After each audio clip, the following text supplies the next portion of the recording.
Ya estamos con el señor ministro de Educación, Fander Falconi, con quien vamos a hablar sobre este plan de convivencia armónica y cultura de paz en el espacio escolar. Señor ministro, muy buenos días, gracias por haber aceptado nuestra invitación. ¿En qué consiste este plan de convivencia armónica y la construcción de cultura de paz? Carlos, buenos días, muchas gracias por la entrevista. El plan se denomina Más Unidos, Más Protegidos, y la idea central es lograr una corresponsabilidad de la sociedad alrededor de los temas de violencia educativa. Tres acciones guían al Ministerio de Educación en lo concreto. Tener una educación de calidad, esto significa tener una mejora en los logros educativos constantes y acercarnos a niveles y estándares internacionales. Un segundo elemento fundamental es continuar con los aspectos de cobertura, infraestructura, equipamiento que requiere el sistema educativo. Y un tercer elemento central en una política educativa es la protección de los derechos de nuestros niños y nuestros adolescentes. Por lo tanto, el plan pretende cubrir ese tercer aspecto de la convivencia escolar, de la convivencia educativa. Hay un conjunto de casos que han salido a la luz pública, hay una información también que viene de una propia recopilación de una encuesta que hizo el Ministerio de Educación, World Vision y UNICEF, donde se ve los aspectos relacionados con la violencia en el sistema educativo.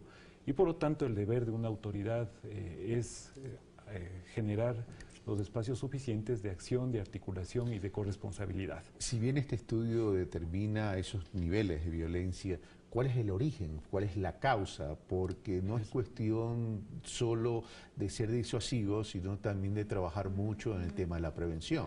Para que esto no se pueda dar, hay que ir a la raíz. Hay que ir a la raíz, y la raíz es del comportamiento, digamos. La pregunta central aquí sería ¿por qué suceden este tipo de aspectos anómalos en el sistema educativo? Y eso nos resume al comportamiento. Y por lo tanto lo que tú señalas, nosotros recibimos en el sistema educativo un conjunto de problemáticas que están asociados con los niveles de aspectos que tienen que ver con la convivencia en el hogar, desintegración de familias, formación de valores, es decir, hay todo un aspecto sobre el cual hay que trabajar en los aspectos de prevención.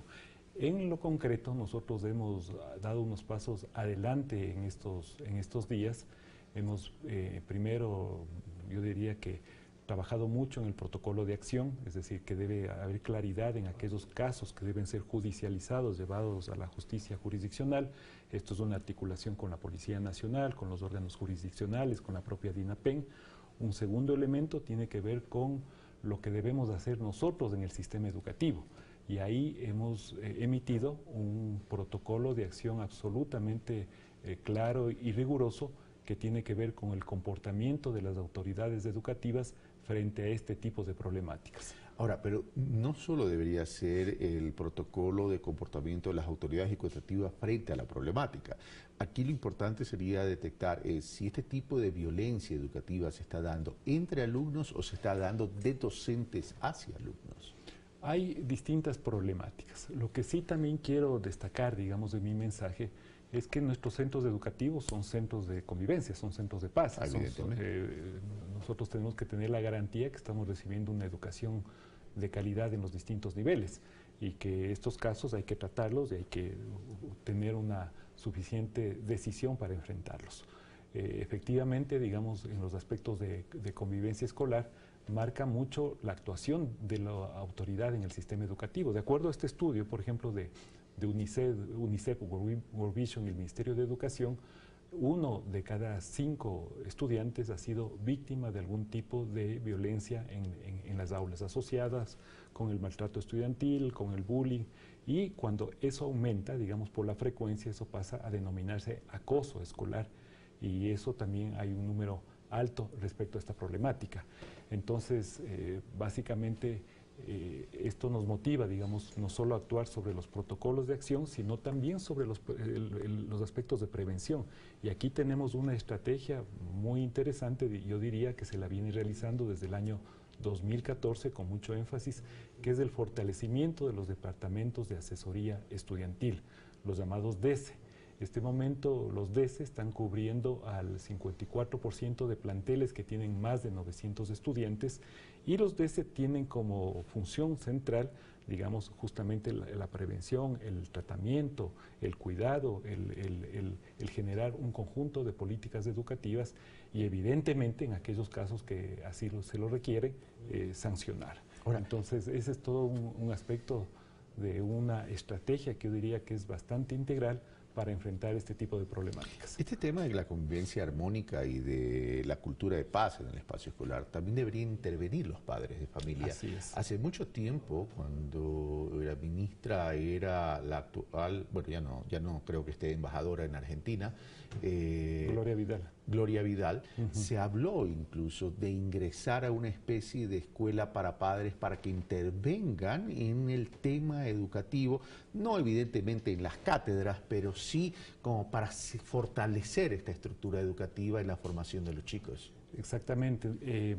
A propósito del caso Ampeta, este lamentable caso en la ciudad de Quito, la resolución del Tribunal de Pichincha, ratificada por la Corte Constitucional, le obligaba al Ministerio de Educación a dictar un conjunto de políticas de admisión a los docentes en el sistema educativo, concretamente en los planteles particulares, pero nosotros lo hemos ampliado también a los comisionales y municipales y evidentemente a los públicos. Y esto pasa por la posibilidad de generar mecanismos adecuados de selección del personal docente. En esa resolución que nosotros hemos emitido en días pasados, que es otro instrumento, digamos, regulatorio alrededor de las políticas de admisión, cumpliendo esta sentencia, nosotros especificamos muy claramente en los protocolos de acción que debe haber la intervención de los padres de familia, padres, madres de familia y o representantes legales en los procesos de selección y evaluación del personal docente. Con eso lo que estamos generando es una corresponsabilidad de la sociedad en un aspecto esencial que merece ser tratado desde distintos ángulos de acción y evidentemente con la responsabilidad que tiene que tener el sistema educativo. ¿Hay una buena respuesta de los padres de familias en ese sentido, a participar en esa corresponsabilidad? En general hay una buena recepción sobre las políticas que hemos dictado bajo un esquema muy claro. Nosotros tenemos que tener cero tolerancia. Educación va de la mano con el conocimiento, educación va de la mano con los libros, la educación va de la mano con la innovación. La educación no va de la mano con la violencia ni los femicidios, la educación no va de la mano con el uso de drogas o estupefacientes. Bajo esos esquemas, digamos, de comportamiento social, nosotros hemos tenido una gran receptividad justamente a estos conjuntos de instrumentos regulatorios que hemos emitido en los últimos 15 días. Políticas de admisión, protocolos de acción absolutamente bien establecidos, un acuerdo ministerial sobre los aspectos de normatividad alrededor de los casos de violencia sexual y violencia en las aulas. Es decir, hemos generado toda una tratativa de acción y además de fortalecimiento de esto que te comentaba anteriormente, los departamentos de asesoría estudiantil. ¿No se puede crear una cultura de paz y armónica si que los indicadores de violencia intrafamiliar son altos también? Es decir, no es cuestión de solo en los centros educativos, porque el chico regresa a su hogar y si hay estos indicadores de violencia o estos comportamientos inadecuados, de nada sirve lo que se está haciendo acá, porque se va a ver una recurrencia permanente. ¿Cómo se piensa articular esto? Exactamente, ese es el punto. Por eso te decía que hay que acudir, tal vez la pregunta inicial de todo esto es qué está motivando todas estas anomalías y desórdenes. Yo diría que muy poco todavía. Muy poco en el país. Hay evidentemente, se lo ha hecho desde las ciencias sociales, desde las problemáticas educativas, no quiero decir que no lo hay, pero me parece que hay que seguir trabajando en este punto porque es el punto central. Nosotros recibimos un estudiante de una determinada organización social y familiar. En algunos casos, incluso, te estoy pensando lo que me aconteció en el Cañar, cuando yo conversaba con las familias, con los padres y madres de familia, en la visita que hice a Cañar, tenemos la ausencia de los padres y madres de familia producto de los procesos migratorios del año 1988-1999, que originaron desestructuraciones de las unidades familiares. Entonces, toda esta problemática es la que está inmersa y por eso hay que enfrentarle también desde políticas transversales. Es decir, el sistema educativo evidentemente tiene una responsabilidad, pero hay otros actores que están vinculados y relacionados con esta problemática. Ahora, la importancia de desarrollar comunidad es fundamental en la vida de un país. Ahora, de acuerdo a la estrategia y la política de la educación pública, sobre todo en el Ecuador, era que los centros educativos iban a estar distribuidos de acuerdo a las comunidades, barrios, sectores de la ciudad, etcétera, etcétera. Incluso para ayudar al desarrollo de las ciudades en términos de movilidad, facilidad a los padres de familias en términos de distancia, etcétera, etcétera, etcétera. En ese sentido, también se pudiese incorporar el trabajo comunitario para que sea un blindaje también para nuestros niños, para nuestros adolescentes, y que puedan intervenir para neutralizar y evitar todos estos niveles de violencia, ya sea intrafamiliar o ya sea escolar. Esto pasa justamente por la generación de mecanismos de corresponsabilidad. El día de ayer, Carlos, nosotros hemos emitido un acuerdo, digamos, una resolución ministerial para normar los consejos estudiantiles. Los consejos estudiantiles son los órganos, digamos, de decisión que dan la vida estudiantil alrededor de las improntas que llevan los estudiantes a los centros educativos. Nosotros hemos puesto en esta regulación que para acceder a estas representaciones estudiantiles en sus diversos niveles, tiene que haber planes concretos de ver cómo se van a enfrentar los problemas de violencia y los problemas de uso y abuso de drogas y estupefacientes en las unidades educativas. Alrededor de esta medida, que podría ser, uno podría decir, es trivial, digamos, se genera un conjunto de decisiones de política pública, y esto tiene que ver con la necesidad de la intervención de los propios estudiantes en este tipo de problemáticas. Así como en su momento te mencionaba que al generar las políticas de admisión a los centros educativos y ponerles ahí a los padres de familia, generamos la corresponsabilidad de los mismos en este tipo de aspectos de admisión y selección del personal docente, que también es una de las problemáticas centrales, así como la evaluación constante que debe haber. Es decir, lo que estamos generando con todas estas políticas no solo son los aspectos de prevención, tratamiento, cuidado que tenemos que tener en los centros educativos alrededor de una política de protección de derechos, sino también el involucramiento, digamos, de los actores claves, como son los propios estudiantes, las madres y padres de familia y representantes legales. Padre Falconi, me hablaste también de calidad de educación y cobertura y equipamiento, pero cuando escucho hablar de las escuelas unidocentes, me vuelve a la incógnita. ¿Cómo hablar de calidad de educación con escuelas unidocentes? Creo que tu pregunta hay que tal vez dividir en 3 segmentos, si me permites, por favor. Porque se requiere cierta explicación. Nosotros tenemos en el país 12.629 instituciones educativas públicas. De ese universo de 12.629 instituciones educativas públicas, tenemos 4.256 unidades unidocentes, 2.501 unidades bidocentes, y el resto, digamos, son pluridocentes, 2.484, menores que se llaman menores, es decir, 570 o más estudiantes por jornada, 2.256, y mayores, es decir, 1.140 o más estudiantes por jornada, un número que asciende a 1.132, que conforma este universo de 12.629 instituciones educativas públicas. Con estos datos, lo que quiero señalar es que tenemos un universo, este momento, de unidades educativas unidocentes y bidocentes que atienden a una población cercana a los 177.000 personas. Es decir, tenemos una realidad en el país, y por lo tanto es deber de la autoridad educativa velar por la calidad de todo el sistema.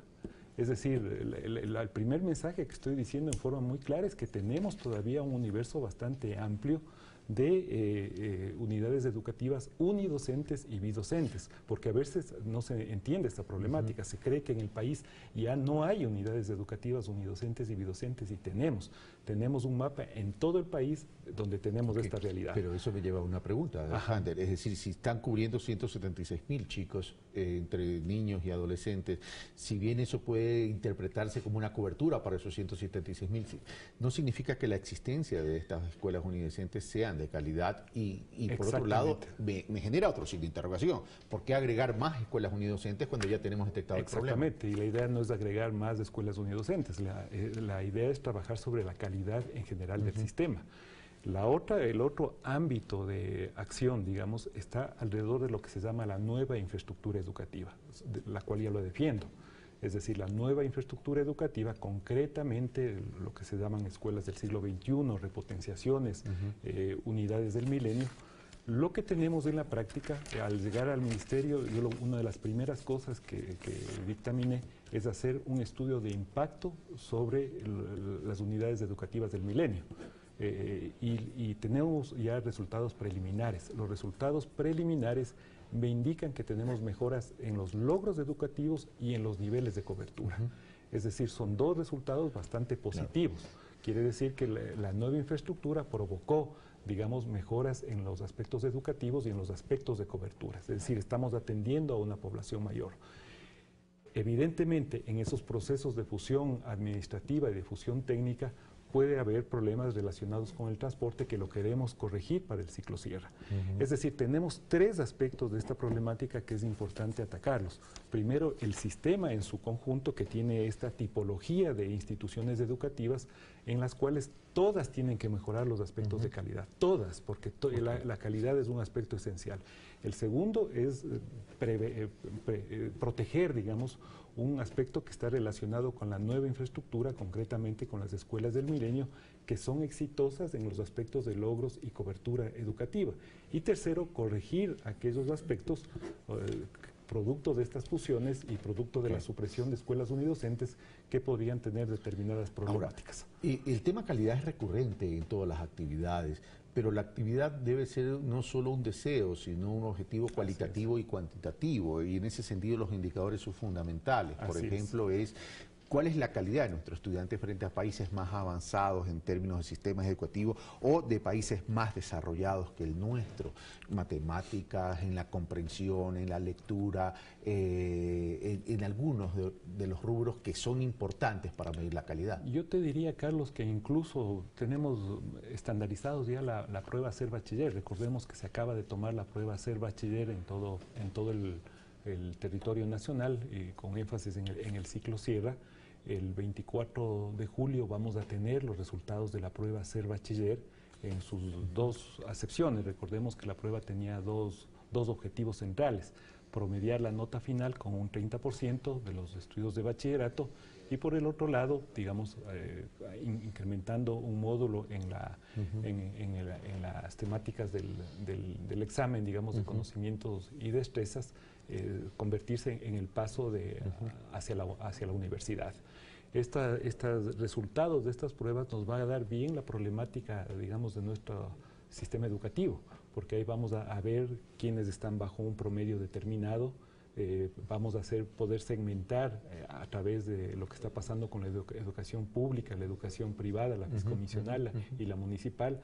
Vamos a poder ver realidades regionales, realidades que están vinculados con los aspectos de acceso alrededor de las oportunidades, fundamentalmente de las distribuciones de ingreso en la sociedad. Es decir, vamos a poder hacer un conjunto de cruces de variables que nos van a permitir tener un estado mucho más fidedigno, como ya viene ocurriendo con las pruebas anteriores, y la necesidad de hacer un mejoramiento de la calidad. Pero sí te digo, Carlos, nosotros tenemos un reto fundamental alrededor de los procesos de calidad, y en los procesos de calidad nosotros tenemos algunos planes emblemáticos que ya los vamos a empezar a implementar desde el ciclo Sierra. Uno tiene que ver con los aspectos de rezago estudiantil. Nosotros tenemos 1,5 millones de bachilleres que tienen el bachillerato inconcluso, que dejaron sus estudios, deserción fundamentalmente, que dejaron sus estudios por determinadas problemáticas sociales como las que estábamos hablando, o aspectos que tienen que ver con el embarazo adolescente. Vamos a generar ahí un bachillerato acelerado, digamos, un bachillerato comprimido, digamos, que nos permita acceder mucho más rápidamente en este tipo de aspectos. Fander Falconi, me llegó el día de ayer, y con esto termino realmente, Chiqui, si me das solamente un minuto, me llegó un mensaje de una persona que está preocupada por un tema familiar de dos sobrinas. Estimado Carlos, disculpe la hora, sé que mañana entrevistará a Fander Falconi, por lo que le comparto mi reciente experiencia con el sistema educativo. A mi sobrina, cuya hermana estudia en el Colegio Aeronáutico Matutino, y vive, y si me dejan de mandar mensajes, les agradeceré. A mi sobrina, cuya hermana estudia en el Colegio Aeronáutico Matutino y vive frente a dicho colegio, el sistema le ha asignado un cupo vespertino en la unidad educativa Eloy Alfaro, sector El Rosario. Pedimos en la sede del Ministerio de Unificación de las Hermanas, como es lógico, y la solución no nos la dan. La solución que nos dan es cambiarle de colegio a la hermana mayor, aeronáutico de bachillerato, al colegio que le asignaron a la hermana menor, Eloy Alfaro, octavo GB. Pues según el sistema, la hermana menor ala a la mayor y no al contrario. En otra sede, en cambio, dijeron que como aeronáutico es un colegio emblemático, está fuera del sistema y no hay nada que hacer, y que mejor póngales a las dos en un colegio privado para que estén juntas. En resumen, se desorganiza un hogar gracias al sistema y no hay solución. ¿Podrá responder esto el señor ministro? Digamos, esto es un caso particular, y sí, como claro, caso particular, digamos, debe tener una solución en ese sentido. Queda notado, digamos, la inquietud del ciudadano, absolutamente legítima. Salgo del programa, voy a conversar con el distrito y ver qué ocurre en este caso. Sí, con todo gusto, Carlos.